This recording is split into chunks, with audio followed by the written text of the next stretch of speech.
এই দৃশ্য দেখে মনে হবে যেন রামাল্লা, গাজা বা ইস্তাম্বুলের কোন রাস্তায় মিছিল চলছে। ব্যানারে ফিলিস্তিনের পতাকা, মুখে ফিলিস্তিনের পক্ষে স্লোগান। কিন্তু না, এটি মুসলিম অধ্যুষিত কোনো শহর নয়।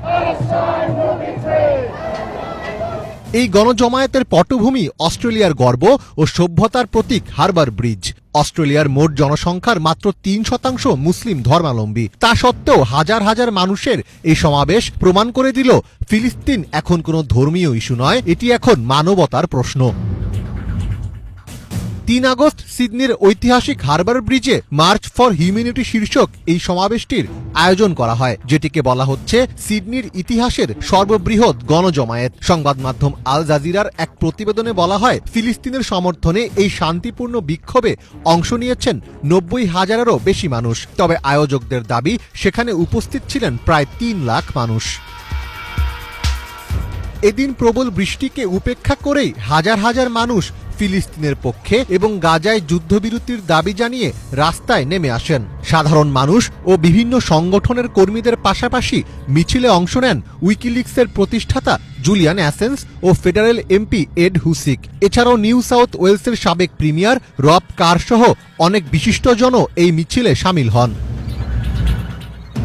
মিছিলে অংশগ্রহণকারীদের মধ্যে কয়েকজন ক্ষুধার প্রতীক হিসেবে হাঁড়ি-পাতিল বহন করছিলেন। তারা ফিলিস্তিনের পক্ষে প্লেকার্ড প্রদর্শনের পাশাপাশি স্লোগানে ফিলিস্তিনের মুক্তির দাবি জানান।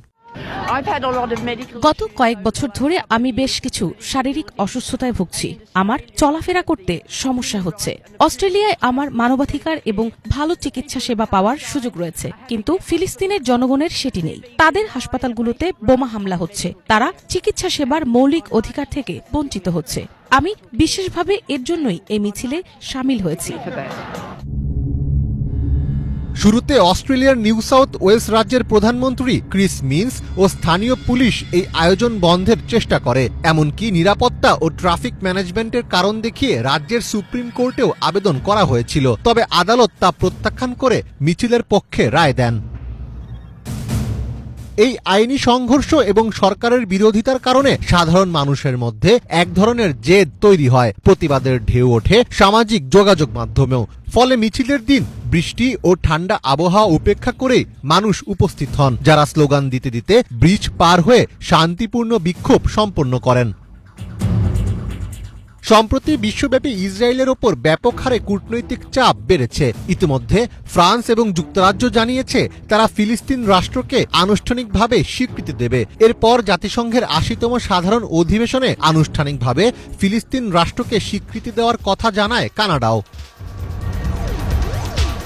এমন অবস্থায় গত ৩০ জুলাই ফিলিস্তিনের পাশে দাঁড়ায় ১৫টি দেশ। নিউ ইয়র্কে আয়োজিত একটি সম্মেলনের পর মিত্রদের বিরোধিতা উপেক্ষা করে এক বিবৃতিতে স্বাক্ষর করে তারা, যেখানে আইসল্যান্ড, আয়ারল্যান্ড, লুক্সেমবার্গ, নিউজিল্যান্ড ও পর্তুগাল ছাড়াও স্বাক্ষর করে অস্ট্রেলিয়া। অস্ট্রেলিয়ার বর্তমান লেবার সরকারের মধ্যে ফিলিস্তিনের পক্ষে আবেগপ্রবণ সমর্থন লক্ষ্য করা গেলেও আনুষ্ঠানিক স্বীকৃতি এখনও পেন্ডিং অবস্থায় রয়েছে। গত বছরের জুলাইয়ে লেবার পার্টি থেকে স্বাধীন ফিলিস্তিন রাষ্ট্রের প্রস্তাবের সমর্থনে ভোট দিয়েছিলেন ফাতেমা পেমেন। এরপরে লেবার পার্টির তোপের মুখে পড়েন তিনি। তাকে দল থেকেও অনির্দিষ্টকালের জন্য বরখাস্ত করা হয়। তবে সাম্প্রতিক সময়ে বিশ্বব্যাপী ফিলিস্তিনের পক্ষে গড়ে ওঠা শক্তিশালী জনমত প্রভাব ফেলছে অস্ট্রেলিয়াতেও। হারবার ব্রিজের এই বিশাল সমাবেশ লেবার সরকারের ভেতরেই এক ধরনের অস্বস্তি তৈরি করেছে। এছাড়া ফ্রান্স, যুক্তরাজ্য ও কানাডা, এই ৩ দেশই শক্তিশালী G7 জোটের সদস্য। অস্ট্রেলিয়ার দ্বিপক্ষীয় বাণিজ্যে যারা বৃহত্তম অংশীদার। ফলে অস্ট্রেলিয়াও ফিলিস্তিন ইস্যুতে গ্লোবাল মোমেন্টাম বজায় রাখবে কিনা সেটিই এখন দেখার বিষয়। মীর ফজলে রাব্বি, বাংলা ভিশন।